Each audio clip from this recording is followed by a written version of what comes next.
All right, let's pull back the curtain on a technology you use literally every single day, the search bar. Behind that simple little box, there's actually a silent battle going on. It's a tale of two completely different approaches to finding things, syntax versus semantics. You've definitely run into this before, right? It's kind of weird. Your search engine is an absolute genius at fixing your typos. You type Apple, and boom, it knows you meant Apple. But then, sometimes it just completely misses the point. You search for car, and it has no idea you might also want to see results for automobile. How can it be so smart one second and so clueless the next? It feels like a total paradox. Well, that paradox is really at the heart of our whole story today. See, it's not one system that's getting confused. It's two entirely different philosophies of search clashing. On one side, you've got fuzzy search, the syntax specialist. And on the other, you have vector search, the master of meaning. So let's start with the one you probably deal with all the time without even thinking about it. Let's meet fuzzy search. Think of it as the trusty spelling corrector for the entire internet. Its whole mission in life is simple. Find things that look like what you typed. It couldn't care less what the words actually mean. It's all about how they're spelled.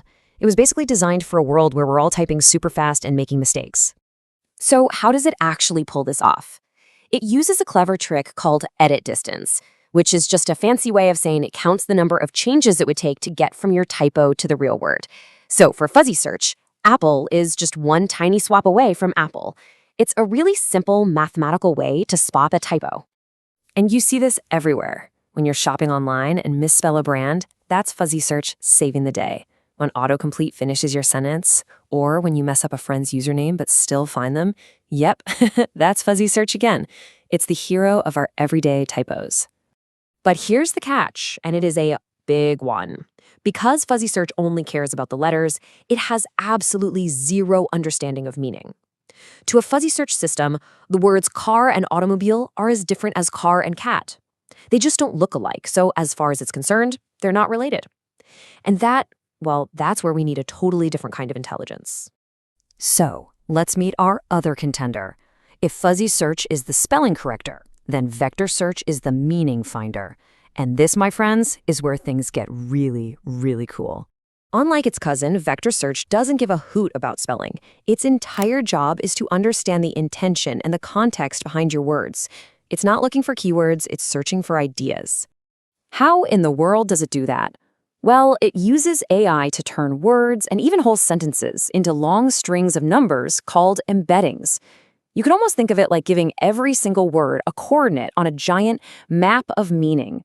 Words that mean similar things, like car and automobile, get placed really, really close to each other on that map. And this example just nails its power perfectly. Say you search for how to fix a broken heart. A vector search system can actually understand the emotional concept you're asking about and give you an article titled Recovering from an Emotional Breakup. I mean, look at them. They share almost no words, but the system knows mathematically that they're talking about the exact same thing. That's incredible. This is the tech that's fueling the entire new wave of AI. It's what lets chatbots find relevant answers in huge documents. It's what helps scientists search through mountains of research. And it's what gives us that almost magical, context-aware search that feels like it's reading your mind. Okay, so we've got the spelling corrector versus the meaning finder. Let's put them head-to-head in a direct showdown and see where each one really wins. So when you lay it all out like this, the trade-offs become crystal clear. Can it handle typos? Huge yes for fuzzy, but basically a no for vector. Does it understand meaning? That's vector's whole reason for existing, while fuzzy is completely in the dark. Fuzzy is amazing and lightning fast, with short, specific keywords. But vector? That's what you need when you're digging through long, complicated documents, where the idea is what matters most. So what's the verdict? Which one is better, the spelling pro or the meaning pro? Well, here's the secret, the pro tip. The most advanced systems in the world know that you don't have to choose. And that's it. That's the secret sauce. The best search isn't a battle between these two at all. It's a team up.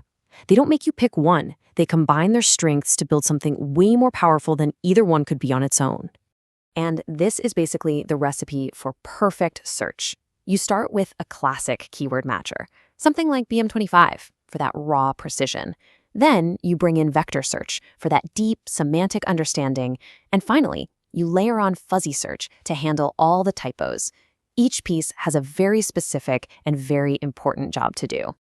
And what you get in the end? The best of all worlds. You get the keyword precision to find exactly what you typed, the typo tolerance to forgive you when you're clumsy, and the semantic understanding to find what you really truly mean.